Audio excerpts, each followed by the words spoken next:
So I just want to cover changing a servo on the E-Flite F4U. So I came in one time and I can't remember the exact situation, but anyway, my gear was messed up from my original crash when I lightly glue wheels back in because I don't like them to be so permanent and pull out big chunks of foam. So anyhow, I came in the other day, everything was working, birds flying perfect, many flights. I came in the other day and I didn't have a bad landing. It was a perfect landing, but I like to use my reverse thrust. I'm trying to practice to get into accustomed to hitting it all the time. So even though it was a perfect landing and I was going straight, didn't have anything to stop me to mess it up where a reverse thrust would have been necessary, I just try to always use it. So anyway, I hit it. And the volume I had up on that reverse thrust was way too high for this bird, and it ends up squatting the wheels down when you do that, trying to make the bird go backwards or squat basically. So it did, and it was so much thrust that it ripped the gear out. So it ripped the gear out, and then it hits these servos on the ground. So not the servos, but the servo horns. And this is my second time with a servo brokerage here, and same situation. It's not because they just fail, it's because I hit the servo horn on the ground, so I can't really fault anything on them about that. So anywho, it's a process when you're flying. You're gonna have stuff, so blah blah blah. Anywho, to get it out, you take the tape from that covers the servos, and I kind of already started peeling it off because this is my second time. I figure I might as well do a video because if I'm having trouble, other people are probably having trouble too. So once I get that peeled back, I take an X-Acto and I trim around the ears, the flat part of the servo, all the places where it would have been glued. So this is the exact same one that I just changed. So I really don't have to do much because I only glued the flat surface when I put it back in there. So once I get all that done, I usually grab the servo horn, but I already took it off. So I grab the servo horn, or let's say the gear at the top, and I just work it out until I get the foam to release. Yep, and so then that's my big glob of glue, and you can see it didn't really pull much foam off, but anyway, something did come with it, so I could work that back in there, but I'm not going to worry with it. So from that point, I just start working this sticker up, and then I pull my wire from underneath.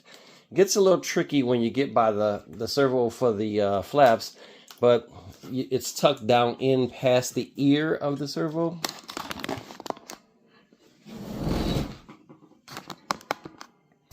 Yeah, it's tucked down in that little passageway there. So you work it out of there.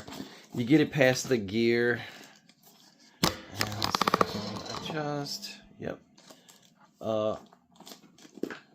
And now I'm all the way to the hole in the wing where it goes in.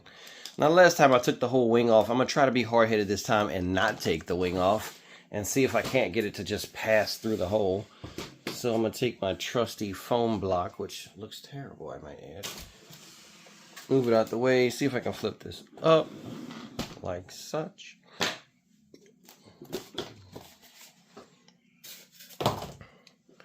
Alright, so if I pull on my servo wire, I can find it. Yep, and it's quickly apparent which one it is.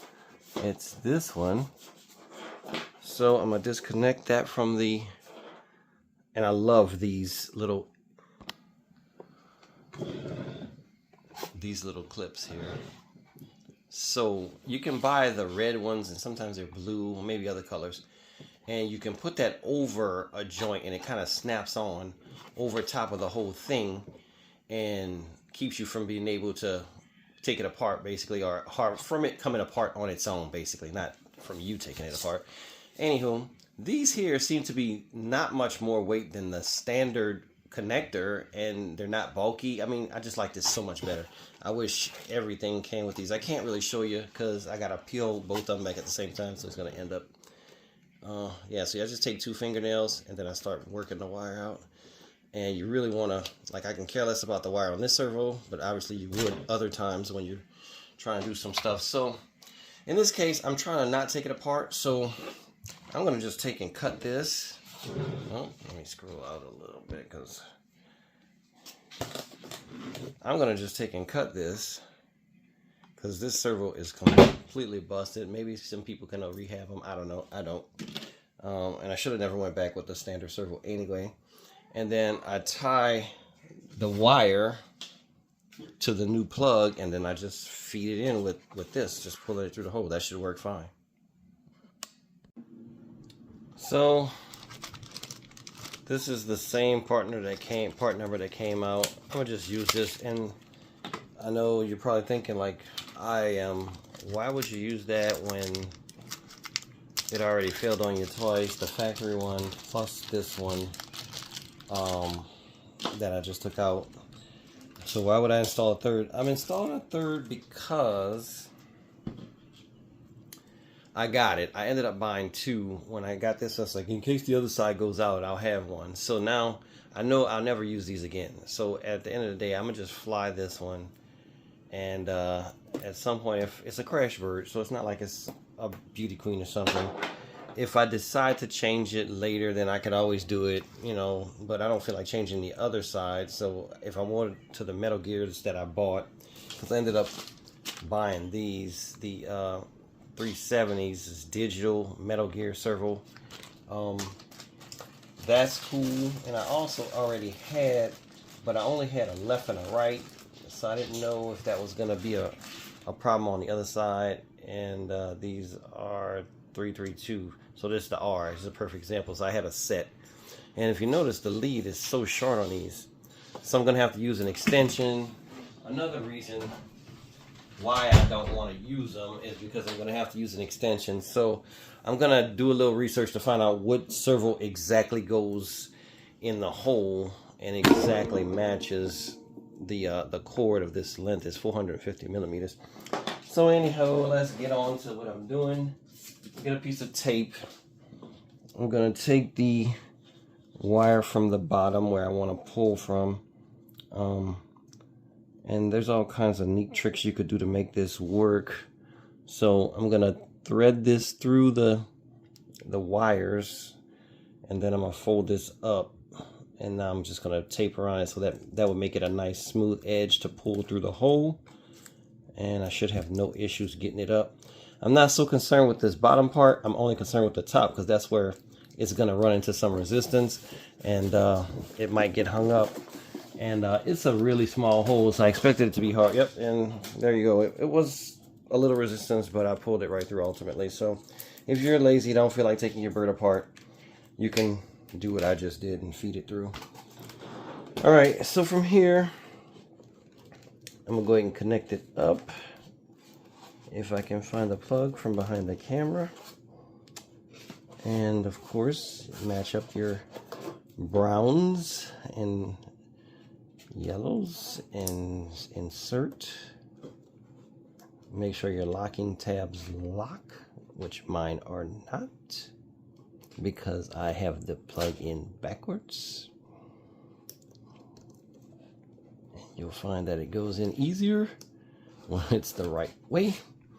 All right, so from here, I'm gonna flip back over, try to get this part exposed that I want to work with.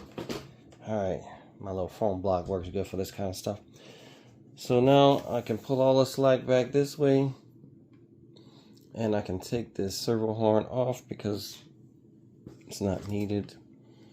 And I gotta ultimately, I could use a servo tester here, but then that's not gonna be perfect for where my bird sits when it's, you know, at idle. So I want it to be at you know, wherever my trim is. I don't want to put this perfectly straight and then it ends up being off, so I have to adjust it again. So I'm just gonna turn the radio on and get it set up and let it sit in the neutral position where the bird thinks, where the radio thinks it is, in a neutral position, and get it set from there. All right, I got the bird powered up. That's the other aileron. Flip it back over, hitting everything all the time. And I don't know, a buddy of mine that I fly with, we go through this a lot because I just feel like certain size birds, at a certain point, it gets to be too big where you just end up messing it up all the time. No matter what you do, it's always getting banged up. So, and this is definitely the size. So I love the way they look in the air and all of that, but it's hard to avoid anything from hitting them. So at this point, I'm ready to get ready to glue. So I'm gonna get my glue gun heated up. This thing is a wonder. Look at my videos. I'm gonna do a video on just that product. I had another glue gun, a pink one. If you look at my reviews, you'll see the pink one that I had, and I was absolutely in love with the pink one. And I still am somewhat infatuated with the pink one. The problem, I'm not gonna say the problem. The reason why the pink one isn't my 100% go-to is because you can do very small incremental little adjustments with it. I'm sorry, not just repairs. I'm trying to talk and do this at the same time. You can do very small little intricate repairs with it because it puts out the teeniest amount of glue. But on the flip side, it could be too little at points. You know, like you're ended up not having enough glue for what you want, and especially because it doesn't get super hot. So then by slowly heating, or by not being a super high temp gun in the first place, you're forced to be in a rush when you glue things. And when you're in a rush when you glue things, and you need a lot of glue, so now you're trying to pile it on, but you can't because it's coming out slow, and you know, ends up being kind of aggravating. So I'm kind of satisfied with that. I could still, there's a little relief for you to get to the screw if you need to adjust the servo horn actually. But in my case, I think I'm good. My aileron on that side is maybe slightly up, and this one is slightly up too, so I think that's not good. I'm gonna go one click this way and seat it. Yeah, I think that's more like what I needed. One is up and one is down, and that's the way the bird flies straight. And of course, no matter what I do, I'm gonna have to trim all this over again. So anyway, to not make this video 200 minutes long, I'm gonna hot glue this in. I'm gonna feed this wire back in the channel. I'm gonna use hot glue, a teeny drop with my small precision gun I just talked about, and then I'm gonna stick this down, and that's it. Repair done. So I remember where my trim was. That's fine, but then I ended up zeroing it out, and then everything is flat like it was factory. So then I could just remember where the trim section went to, 62, which is a lot of trim. So I should probably just do a one of those sub trims on it. But anyway, that's not what this video is about. So I've got that set. Now I can just glue this, you know, put this line back in the channel and work it around that servo horn for the flap system that I explained to you about when I put it in. So let me get a screwdriver and do that. All right, so there's a small channel, and I'm gonna just turn my screwdriver at a slight angle just to be able to capture the wire and kind of force it down where it lives. Get this in with my fingernail and just kind of get the rest of the rolls out of the wire and just kind of get it seated where it goes. And once I do that, I get to the servo ear, and I'm gonna just work it around there. At first, when I took the first one out, I thought I had to remove the flap servo to get it out because it was completely under there. But it was a broken servo, so I didn't care. So I ended up just putting excruciating force, and it came out from underneath there. And then, you know, like you can see the other wire in the hole there. You can see the wire right there for the flat servo itself. So that's where the second one, there it is. That's what the second one was, like underneath the actual body of the servo. So, like I said, I found a work between on that because I didn't care about the broken servo, and I just ripped that puppy out of there. And that allowed me to have a clear passageway to get the new one in, and it goes in pretty good. So I'm gonna get this tape off, get back in that channel, get this next section of tape off. I like to leave a little slack here because the gear goes in case it needs a little room. You leave slack for that.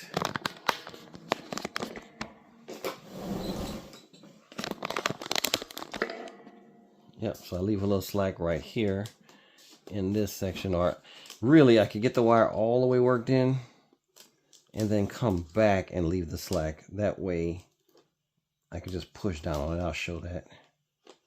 And it works. It makes sense when you're looking at it, but not when I explain it. Alright, I got a little loop at the end. So I'm going to dig in here and see if I can feel them wires loose. I can't, so I'm going to raise it off camera. I'm going to grab it. I'm going to pull in all the excess so everything is clean. Everything will go back. My trusty glue gun ready to go. I'll raise this out of here. Get a nice bed for it to sleep. Alright, that should be plenty. And I'm going to stick him down. I'm going to hold that for an appropriate amount of time till the glue on the glue gun gets hard, and then I'm going to assume it's finished under here. So I'm going to get my other glue gun. Hold it down, the light going to start flashing.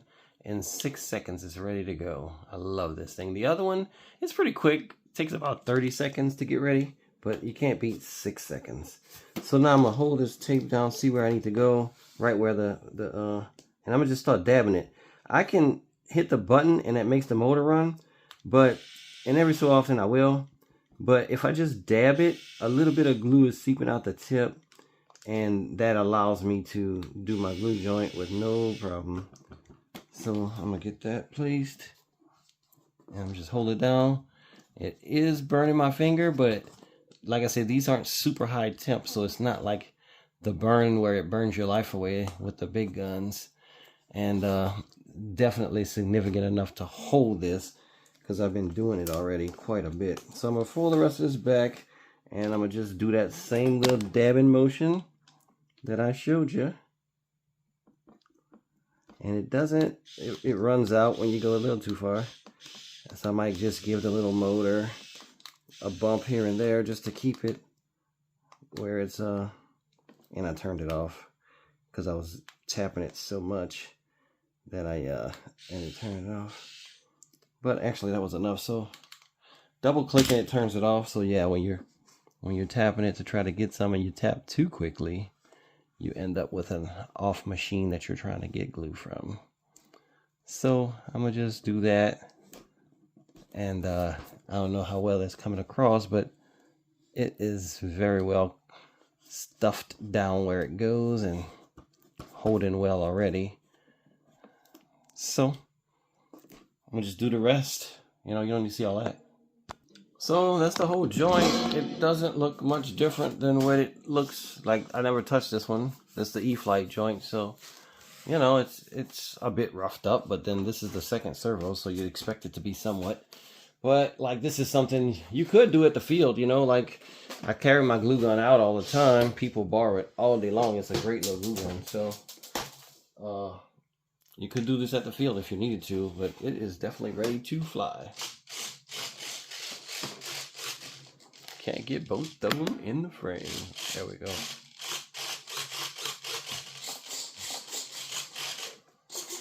Everything ready to go? Thanks for watching.